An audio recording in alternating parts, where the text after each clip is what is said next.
دیکھیں پہلی بات یہ اعلیٰ عدلیہ کے پاس ابھی تک کیس نہیں گیا, ٹھیک ہو گیا, یہ گیا اعلیٰ عدلیہ ہم کہتے ہیں ہماری ہائی کورٹس کو, ٹھیک ہو گیا, اور اس کے بعد عدالت عظمیٰ ہے ہماری سپریم کورٹ. اعلیٰ عدلیہ میں سپریم کورٹ اور ہائی کورٹ آتی ہیں. یہ ہماری نچلی عدالت ہے, ہماری ڈسٹرکٹ اینڈ سیشن جج کی جو عدالت ہوتی ہے اس کے نیچے ان کے ساتھ معاون ہوتے ہیں ایڈیشنل سیشن ججز. یہ ایک اسپیشل کورٹ تھی جس کے جج ہیں Ilyas Memon, additional district and session جج. وہاں پہ ان کو صرف اے ڈی جے کہا جاتا ہے, ہم پورا ایڈیشنل ڈسٹرکٹ اینڈ سیشن جج کہتے ہیں پنجاب میں.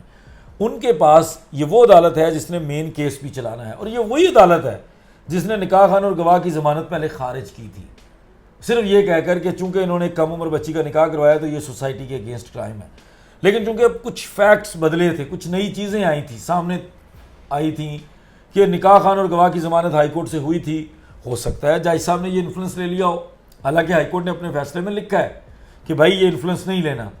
باقی اگر اب چلان کی بات کریں, دیکھیں میں آپ قانون نہیں پڑھتے یا آپ وکالت نہیں کرتے, میں پھر بھی آپ کو کہوں کہ یار آپ چلان پڑھیں, چلان کے مطابق پولیس کا موقف پڑھیں, تو کیا آپ کو نہیں لگتا کہ ایک بندہ وہاں پر گیا ہے اور وہ لے کر آیا ہے, یہ اس چلان سے ثابت ہو رہا ہے. بالکل ہوا, یہ چیز ثابت ہوئی ہے یہ عدالت. لیکن اگین عدالتی فیصلوں سے اختلاف کا جو بہترین طریقہ کار ہم اڈاپٹ کرتے ہیں وہ ہم یہ کہتے ہیں کہ جناب ہم آپ کے فیصلے سے بہت ادب سے اس سے اختلاف کرتے ہیں, ہم اس کو چیلنج کریں گے, ہم اس کو متنازع نہیں کہتے, چیلنج کریں گے, ہم اس کو بدیانتی پر مبنی نہیں کہتے, ہم اس کو غلط نہیں کہتے, ہم یہ کہتے ہیں کہ ہمارے مطابق نہیں ہے, جو قانون ہم سمجھتے ہیں اس کے مطابق نہیں ہے, ہم اس کو اسی قانون کے مطابق اوپر والے فورم پر چیلنج کر دیں. اچھا جج صاحب, جس طرح ہم دیکھ رہے ہیں کہ مخالفین جو ہیں وہ بہت خوشیاں منا رہے ہیں اپنے اکاؤنٹس پہ, اپنے چینل سے بیٹھ کے وہ بتا رہے ہیں لوگوں کو, دیکھیں جی ہماری جیت ہوئی, ہم فتح یاب ہو گئے. تو کیا آپ کے مطابق کیا ٹوٹلی جو جیت ان کی ہو گئی یا ٹیمپریری طور پہ ضمانت ہوئی ہے, اس کے بعد کنٹینیو پھر پروسیجر ہوگا اور ایٹ دا اینڈ جو بھی ہماری عدلیہ ہے اس پہ فیصلہ اپنا کرے گی؟ اس کا مقصد کیا ہے اس ضمانت کا؟ بٹ صاحب یہ تو سوال آپ اس طرف والے کسی وکیل صاحب سے بھی کریں گے نا, تو وہ آپ کو وہی جواب دیں گے جو میں دے رہا ہوں کہ بھائی یہ ضمانت ہے, بس جسٹ یہ ضمانت ہے, اس کا مطلب یہ قطعاً نہیں ہے کہ مقدمہ ختم ہو گیا ہے. اور باقی اگین جس طرح میں نے شروع میں کہا تھا کہ دو اطراف ہیں, ٹھیک ہے, وہ اپنی چیز کو صحیح مان کے لڑ رہے ہیں, ہم اپنی چیز کو صحیح مان کے لڑ رہے ہیں. ہمارا ایک دوسرے کے ساتھ کوئی ذاتی دشمنی نہیں ہے. میں یہ سمجھتا ہوں کہ یار میرا انر مجھے یہ کہتا ہے کہ یار یہ ٹھیک ہے, ان کا وہ کہتا ہے ٹھیک ہے, تو بھائی دونوں اپنی اپنی جگہ پہ کھڑے ہیں, ان کو پورا حق ہے اگر وہ سیلیبریٹ کر رہے ہیں اس کو خوشی مان کر. لیکن اگر آپ ان میں سے کسی وکیل صاحب سے بات کریں گے, ان سے پوچھیں گے کہ حضور آپ بتائیں کہ کیا یہ مکمل مقدمے کی جیت ہے, تو وہ بھی آپ کو کہیں گے کہ دیکھیں مکمل مقدمہ بھی ہم جیت جائیں گے, ہماری ضمانت ہو گئی ہے تو ہم پہلے سٹیپ سے آگے آگے. وہ اپنی جگہ پازیٹیو ویسے لوگوں کو بتائیں گے, آپ اپنی جگہ بتائیں گے. بالکل, دیکھیں بندہ ہونا بھی ایسے چاہیے. میں اس سائڈ پہ کھڑا ہوں تو مجھے اگر میں کیس کو صحیح مان رہا ہوں تو مجھے اپنی چیز کے لیے پازیٹیو ہونا چاہیے. اچھا دوسری بات جج صاحب, جیسے ہم نے دیکھا کہ ان کی گرفتاری سے پہلے ظہیر اور اس کا بھائی شبیر وہ اس لیے کراچی میں تھے وہاں پہ کہ وہ اپنی جو پڑی ہے اس کو وہ لینے کے چکر میں تھے کہ ہم اس کو واپس لے کے آئیں. کیا اب ان کی ضمانت ہوگی کہ کیا ابھی بھی لوگ کراچی میں رکیں گے یا واپس اپنی جان بچانے کے لیے اپنے شہروں میں آئیں گے, جی کہیں گے چھوڑ دو جناب اس ٹاپک کو؟ آپ دیکھیں بٹ صاحب ٹرائل کی 24 تاریخ ہے اگلی, ٹھیک ہے, جس میں ان ملزمان کو بھی طلب کیا گیا ہے جن میں ان ملزمان کی والدہ ہیں اور جن کے جو مفرور ہیں. ٹرائل سے جان نہیں چھوٹی, ٹرائل کا تو کوئی فیصلہ نہیں ہوا نا, عدالت نے یہ نہیں کہا کہ جاؤ کیس ختم. آپ دیکھیے گا فیصلے کے اندر یہ بھی لکھا ہوگا کہ بھائی 2-2 لاکھ کی شورٹی, جو اس طرح انہوں نے اناؤنس کیا 2-2 لاکھ کا مچلکا دو, 7 پرسنل شورٹی دو, تاکہ وہ ان کو پابند کیا جائے گا کہ اگر آپ نہیں آؤ گے تو آپ کے جو گارنٹر ہوں گے ان کو ہم پکڑ لیں گے, کیونکہ آپ کو ایچ اینڈ ایوری ڈیٹ جو ٹرائل کی ہوگی اس پر پیش ہونا ہے. یہ وہ ان کی چوائس ہے کہ اگر وہ افورڈ کر سکتے ہیں تو وہ وہیں رہیں, اگر وہ نہیں افورڈ کر سکتے اور ہر ڈیٹ پہ یہاں سے جا سکتے ہیں, اس طرح افورڈ کر سکتے ہیں تو وہ یہاں آ جائیں گے. اور مہدی صاحب کی بیٹی کے بارے میں کورٹ نے کیا فیصلہ کیا؟ وہ ابھی بھی وہاں پہ چائلڈ پروٹیکشن کوئی فیصلہ نہیں کیا, لیکن جو بہت امپورٹنٹ فیصلہ میں نے آپ کو بتایا نا, 3 چیزیں تھیں. ٹھیک ہو گیا. پہلی چیز تھی ظہیر و شبیر کی ضمانت, وہ ہو گئی, وہ ان کو مل گئی. ٹھیک ہے. دوسری چیز ظہیر کہتا ہے یہ میری اہلیہ ہے, ٹھیک ہے, وہ اس پہ بھی نہیں ہے اور میں اس کو ملنا چاہتا ہوں. ٹھیک ہے. تو دیکھیں اس کا مطلب عدالت کے ذہن میں ڈاؤٹس تو ہے نا ان لوگوں کے لیے. ٹھیک ہے, عدالت نے اجازت نہیں دی, مسترد کر دی. ٹھیک ہے, اس کے اوپر آپ نے ضرور پوچھنا ان سے ٹھیک کہ ہے, یہ تو آپ کی ناکامی ہے. 164 کا بیان درج کروانا چاہتا ہے وہ. 164 کے بیان کا مطلب ہے جج صاحب کے سامنے کھڑا کرا کے بچی سے وہ اپنے حق میں بیان لینا چاہتا ہے. عدالت نے وہ بھی نہیں مانا. تو اس کا مطلب ہے کہ 2 پوائنٹس جو ہیں, 2 مین بڑی, دیکھیں کیس کو ختم کرنے کے لیے ان چیزوں کی بڑی ویلیو ہے. ویلیو تھی. وہ ایک جس چیز کو الیج کر رہا ہے, ہم کہتے ہیں کہ وہ اغوا کار ہے. کیس یہی ہے نا, پولیس یہ کہتی ہے سرکار بنام ظہیر ہے نا کیس, ریاست یہ کہتی ہے کہ اس نے بچی کو اغوا کیا, وہ کہتا نہیں میں اس کا خاوند ہوں.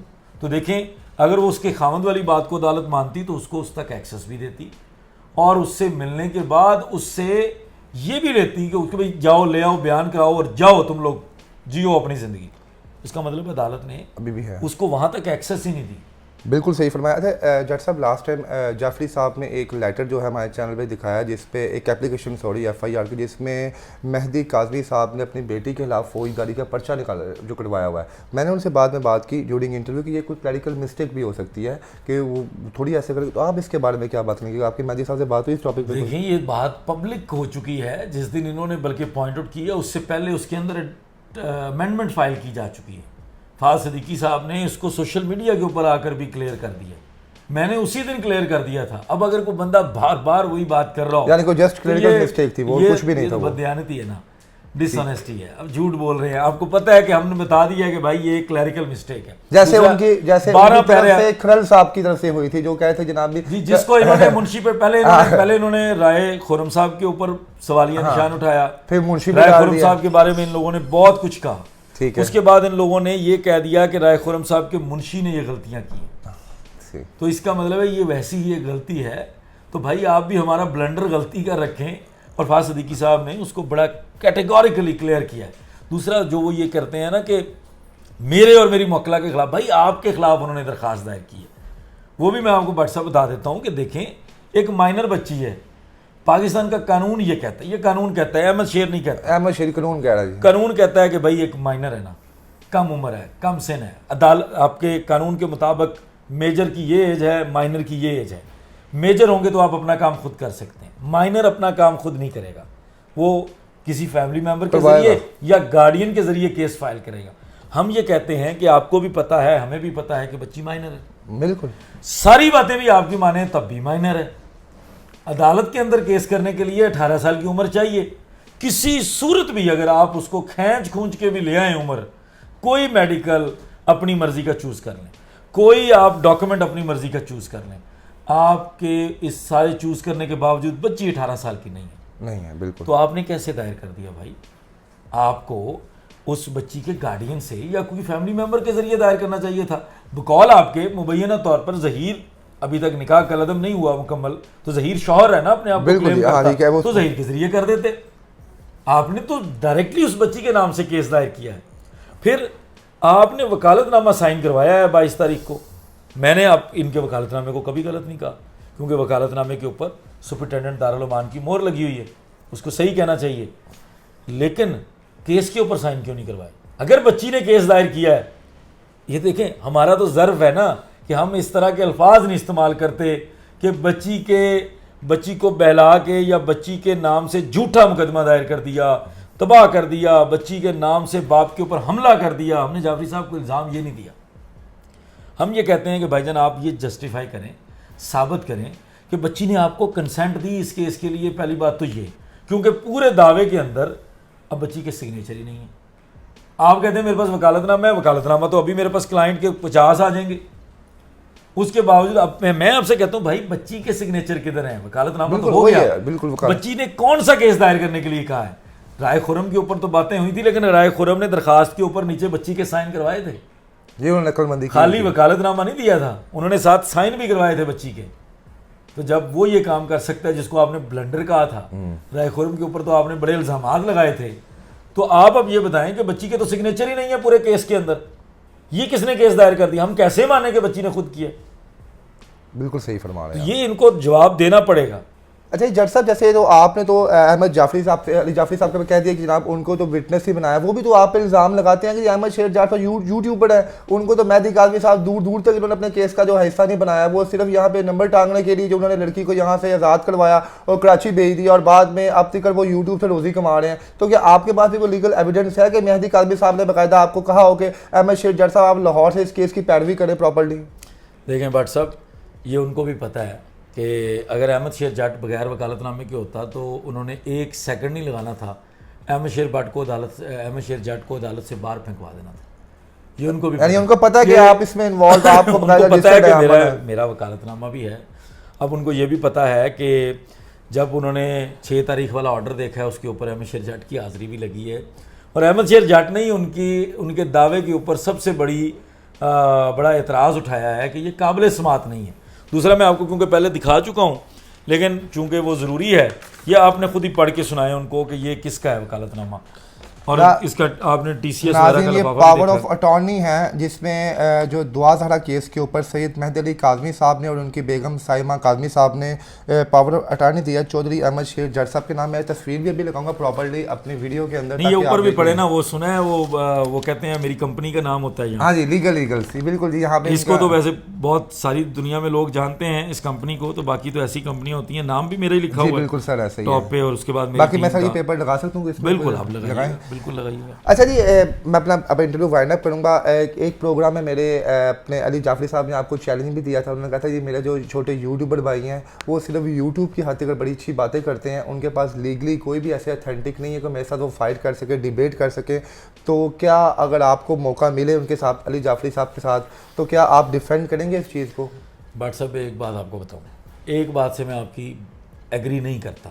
بتائیں. کیونکہ جعفری صاحب نے کبھی یہ نہیں کہا میرے بارے میں کہ میں ان کو کاؤنٹر نہیں کر سکتا یا میں ان کے مقابلے کا نہیں ہوں. یہ انہوں نے کبھی نہیں کہا. یہ جعفری صاحب کا کریڈٹ ہے. بالکل وہ میری رسپیکٹ کرتے ہیں, میں ان کی کرتا ہوں. لاہور وکیل ہیں ہم دونوں سر. میں چاہتا ہوں اور ہم یہاں بیٹھے ہیں, ایک دوسرے کی اسٹرینتھ ہے جب وکلا کی بات ہوتی ہے. لیکن اب چونکہ ہم مخالف کونسل ہیں, مخالف وکیل ہیں نا ایک دوسرے کے, تو میرا خیال ہے کہ ہمیں مخالفت کیس کے اندر بھرپور رکھنی چاہیے, تو اگر کوئی تاکہ ہم اپنے کلائنٹ کو جتوا سکیں.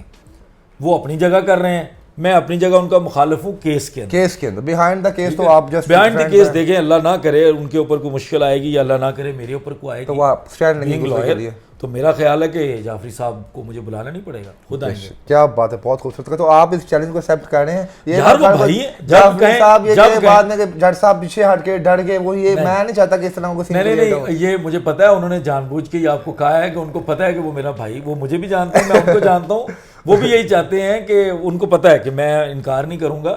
لیکن چونکہ یہ ان کی چوائس ہے, وہ چاہیں تو میں آر پی پروڈکشن کو یہ سیرا دینے کو تیار ہوں. سورا ہوتا ہے یا سیرا ہوتا ہے, وہ آپ کو دینے کو تیار ہوں کہ آپ کریں. بٹ صاحب اس دن پھر آپ ذرا کم بولیے گا. ہم 2 وکیلوں کی آپ بحث سنیں اور جج ہم آپ کو چلیں تھوڑی دیر کے لیے آپ کو جج مان لیں. تو کہیں آپ تھوڑی دیر بعد آپ اس کیس کے بعد میرے پہ نہ حاوی ہو جانا بعد میں ایٹ دا اینڈ. نہیں, اگر آپ وکیلوں کو ویسے لڑوانے کی کوشش کریں گے, میں دیکھیں وہ بینگ لائر وہ میرے لیے قابل عزت ہیں, اور وہ ان کو بھی پتہ ہے. ٹھیک ہے, اور مجھے بھی پتا ہے کہ وہ میری عزت. اچھا جی, اور آخر میں جج صاحب آپ مہدی کاظمی صاحب کے جتنے بھی چاہنے والے ہیں جو ان کی آج چھوٹے سے فیصلے سے کافی ڈس اپوائنٹ ہوئے ہوں گے کہ کیا پتا ظہیر کی ضمانت ہوگی, کیا اس کیس میں ظہیر کی فتح ہو, تو ان کے لیے کوئی پیغام دے دے گا آپ کے گھبرانے؟ دیکھیں میں صرف یہ کہوں گا کہ قانونی طور پر ضمانت مقدمہ ختم نہیں کرتی. ضمانت ہوئی ہے, اور ضمانت کی بھی اگر ہم بات کریں, دیکھیں وکیل ہے نا, ہمیں بولنا بھی سچ پڑتا ہے. مسئلہ یہ ہے کہ ضمانت بھی تو ہمارا پاکستان کا قانون اور آئین کسی کو حق دیتا ہے نا, رائٹ آف فیئر ٹرائل ہے. آئین یہ کہتا ہے کہ رائٹ آف فیئر ٹرائل سب کے پاس ہے. تو اگر ان کو میرے ملک کی عدالتیں کسی جگہ ریلیف دیتی ہیں, تو نہ تو میں عدالتوں کو گندا کہوں گا, نہ میں کسی فیصلے کو متنازع کہوں گا, نہ میں کسی فیصلے سے یہ کہوں گا کہ میں نہیں مانتا. مجھے ماننا پڑے گا, مجھے عزت دینی پڑے گی. مجھے اس کے ساتھ اگر اختلاف کرنا ہے تو میں اس کے اوپر والے فورم پر اس کو چیلنج کر دوں گا. چونکہ میں اب ڈائریکٹلی اس کے اندر کونسل کراچی میں نہیں ہوں, لاہور کی حد تک ہوں. ٹھیک ہے, لاہور میں میں اور جعفری صاحب اس مقدمے کے اوپر انشاءاللہ تعالیٰ آپس میں بحث مباحثہ کریں گے عدالت کے اندر. لیکن کراچی والے مقدمے کا جو وہاں وکیل صاحب فالو کر رہے ہیں وہ ڈیسائیڈ کریں گے. وہ ڈیسائیڈ کریں گے کہ اگر ان کو بھی اختلاف ہے, جب تحریری فیصلہ آ جائے گا تو وہ اس کو چیلنج کر دیں گے. اچھا جی, آپ کے اندازے کے مطابق ظہیر گینگ دوبارہ کب جو ہے جیل میں ہوگا؟ دیکھیں اس میں بٹ صاحب کوئی پریڈکشنز آپ کو پتہ ہے کہ جس چیز کا ہم وہ جیسے جعفری گینگ کہتے ہیں 6 مہینے بعد ظہیر باہر ہوگا, 8 مہینے بعد اس کا ولیمہ ہوگا. میں کہتا ہوں تھوڑا بہت آپ رشید صاحب والی ساری جعفری صاحب والی پیشہ گوئیاں ہیں, یہ میں نہیں کرتا. میں یہ کہتا ہوں قانون کے مطابق اگر تحریری فیصلہ ہم پڑھیں گے, اگر ہمیں لگے گا یار یہ کیس بنتا ہے اس سائڈ کا, دیکھیں اس کراچی والے کیس کے اوپر تو میں تبصرہ ہی کرتا ہوں. ٹھیک ہوگا, بالکل. میں نے کبھی یہ کلیم نہیں کیا کہ ہم یہ کر دیں گے, ہم وہ کر دیں گے. میں یہ کہتا ہوں یار مجھے لگتا ہے کہ یہ مدعی کی سائڈ پہ جائے. جیسے ہم کئی ساری چیزیں ہیں, جیسے 161 کے بیانات کی بات ہوتی ہے نا, تو وہ کراچی سے ہمارا صحافی بھائی کہہ دیتا یہ ہو گیا وہ ہو گیا. تو میں کہتا ہوں نہیں, میں جھوٹ نہیں بولوں گا. جتنے بھی جھوٹے بیانات دیے ہوں گے ظہیر نے پولیس کے سامنے, ان بیانات کی عدالت کے اندر جا کے حیثیت ختم ہو جاتی ہے. نکاح خان کی ویڈیو آئی, میں نے اس پہ بھی یہ کہا کہ یار ضروری نہیں کہ اس ویڈیو کے اوپر آپ کیس فیصلہ کر سکتے ہیں. تو میں اس کے اوپر پھر یہ کہوں گا کہ تحریری فیصلہ ہے, اس کے اوپر پڑھ کے آپ کو ضرور بتائیں گے کہ کیس کے اندر کس طرح کے چانسز ہیں. اس کے مطابق اللہ خیر کرے گا, پھر جو پریڈکشنز دیں گے اس کے اوپر اس کا پیرا بھی دیں گے. بہت شکریہ. ناظرین, احمد شیخ جاٹ صاحب نے تمام باتیں بتائی کہ کس وجہ سے جناب ان کی بیل جو ہے وہ قبول ہوئی ہے, اور اب آنے والے وقت میں ظہیر اور اس کے گینگ کے ساتھ کیا ہوگا یہ بس ٹیمپریری طور پہ ہے, اور انشاءاللہ تعالیٰ وہ پھر جو ہے یہ کرمنل جیل میں ہوں گے. کیونکہ آپ کو پتہ ہے جب دیا جو ہوتا ہے بجھنے والا ہوتا ہے تو اس سے پہلے اس کی ایک لاٹ تھوڑی سی تیز ہوتی ہے کہ دیکھنے والوں کو یہ نظر آتا ہے کہ شاید اس میں تیل ابھی باقی ہے. تو وہی حساب ظہیر گینگ کے ساتھ بھی ہوا ہے, تھوڑی سی چمک اس میں آئی ہے, لیکن انشاءاللہ عنقریب جیت حق اور سچ کی ہوگی, جیت مہدی کاظمی صاحب کی ہوگی, اور بہت جلد جو ہے ظہیر گینگ جو ہے عدالت کے اندر ہوگا اور دوبارہ وہ جیل کے اندر ہوگا. اپنے اس میزبان اور اپنے مہمان احمد شیخ جاٹ صاحب کو اجازت دیجیے. اللہ